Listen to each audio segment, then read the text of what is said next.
networks that he says are pervasive and substantial.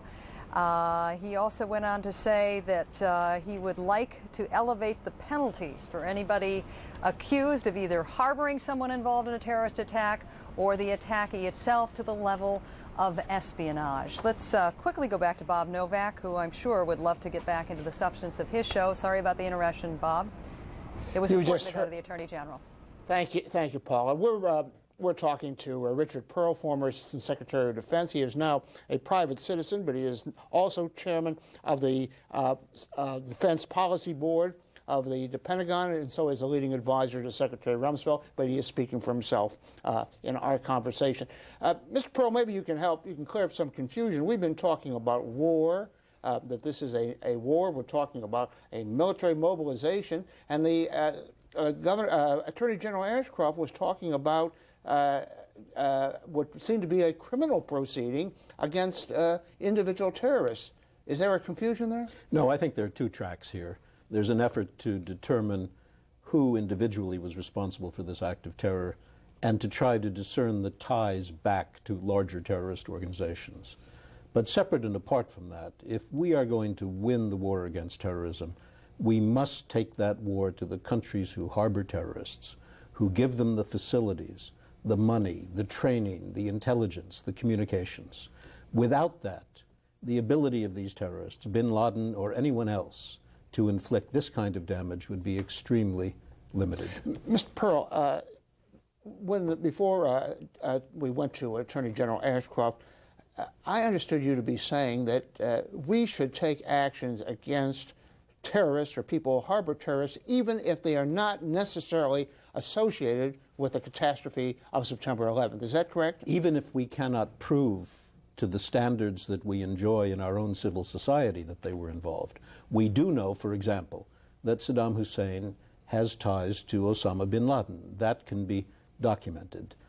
So on the theory, which seems to me a valid one, that if you support terrorists and they then commit atrocities against Americans, you are responsible. Unless we hold those countries responsible, we will be chasing terrorists without significant effect. If the United States goes into Afghanistan, could you say perhaps that the United States has learned something from the Soviet catastrophe in Afghanistan, and that an expeditionary force is not the answer, that perhaps there has to be commando strikes, Delta Force teams, rather than putting in a big set-piece battle operation such as the United States had in Iraq? Well, I have no knowledge of what may be underway in terms of planning, but I can't imagine that we would send a significant ground force into Afghanistan. We have a lot of other options. There's a civil war going on in Afghanistan. There is another side, not now in power, that deserves the support of the United States, and that may be a much better approach. There's something similar going on in Iraq, where there's an opposition to Saddam Hussein. They ought to have our support. We should be aligning ourselves with the opponents of terrorism where we can find them, and we should be taking this war to the heart of the enemy, which is the infrastructure that supports them. Without that infrastructure, there may be a car bomb, there may be a hijacking, but we won't see anything on the scale of the tragedy we've seen now. Mr. Perle, supporting the other side in Afghanistan or in Iraq may make for good long-run policy, but that's probably not going to do anything in the very, very short run. So I want to rephrase Bob's question. In the short run, if we determine that someone like Osama bin Laden is the culprit here, should we send in some kind of commando force to get him if need be? Well, I don't know that we know where he is. We mustn't reduce the war on terror to a manhunt against Osama bin Laden.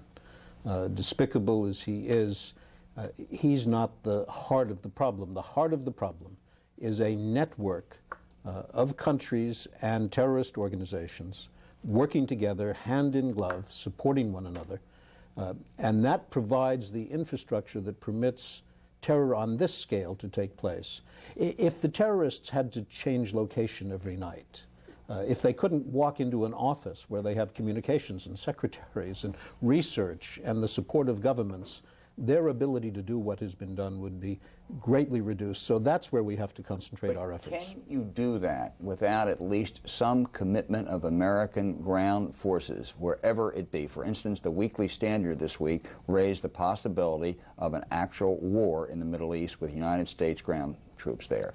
Well, we want to choose targets that are going to protect us, whose elimination would diminish the exposure of the United States to terrorist attacks. And I can't tell you that we have such a target in our sights today. I don't know. I have no inside information on this. But we want to choose targets very carefully. And when we have chosen them, we want to be devastatingly effective. We have the capacity to make the cost of supporting terrorism extremely high. Do we have the intelligence capacity? Are you convinced that this was a breakdown of our intelligence capacity? And if you are, why should we have confidence in it in the future? I think we have a lot of useful intelligence in terms of which countries support terrorist organizations. That's different from the kind of intelligence that permits you to foil a specific plot. There, I'm afraid, we're weak. But we do know which countries have been helping these terrorists. And they can't hide. They can't run. They have military installations, they have intelligence organizations, they have leadership facilities, and our ability to make the price very high for continued support of terrorism is substantial. And that could include, and in my view should include, the use of military force against the key installations of countries that support terrorism. And these countries, by and large, are dictatorships that depend for their own leadership on the ability to intimidate their own people. So if we strike at their intelligence organizations, at their military forces, we can be effective. Mr. Perle, you talked about the power of the United States military around the world, but as an advisor to the Pentagon, I'm sure you've been involved in what has been an effort in the Bush administration to revive the military from its weakened position over the last several years.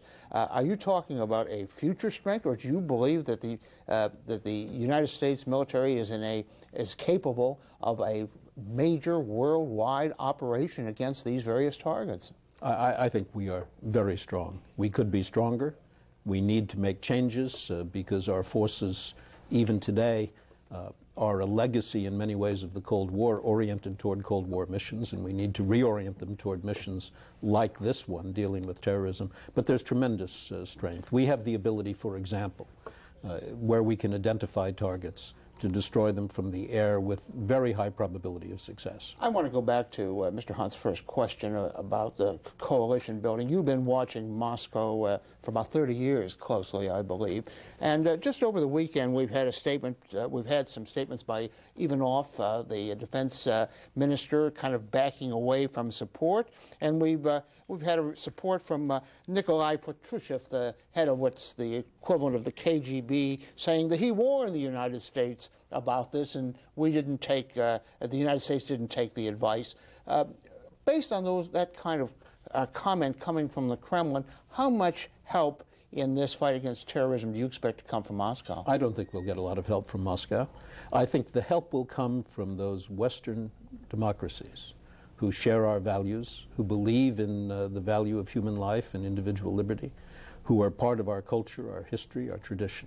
The countries on the margins that we can drag into this kicking and screaming, who really don't want to be part of it, but we can intimidate, are not the kind of reliable allies that we need for this war. Don't you have some concern, sir, about the United States, Israel, and Western Europe aligned against maybe 3 billion people around the world, Islam, China, Russia? The odds don't look very good there, well, do they? I don't think we're against Russia or against China. And with respect to Islam, we're not against Islam. This country helped to save Bosnia. I wish we'd done more to save Bosnia and had done it earlier. What we are against are people who destroy innocent civilians in the name of some fanatical vision of what the world should be like. And for them, there is no room for America. There is no room for Western civilization and Western culture. They are the enemy, and it is in dealing with them that we must focus our efforts. Is Iran one of the targets of our war on terrorism? Iran has been supporting terrorism. There is no doubt about it. And the Saudis always say nice things, but is the past any guide to what kind of real cooperation they'll provide or not provide? Well, I think the Saudis, unfortunately, have often looked the other way in order to try to diminish the terrorist threat to themselves. So I would not expect the Saudis to be the most reliable of our allies. The reliable allies are going to be those whose heart is in it, whose soul is in it. And that's the coalition we need to build. The big question for Richard Perle, and this Sunday morning, sir, there's a lot of talk in Washington that Reagan National Airport will never be reopened.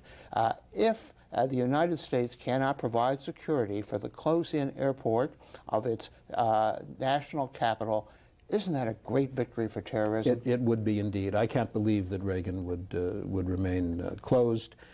In any case, we mustn't fight the last war over again. The next attack will not be of the same nature as this one. It will be entirely different.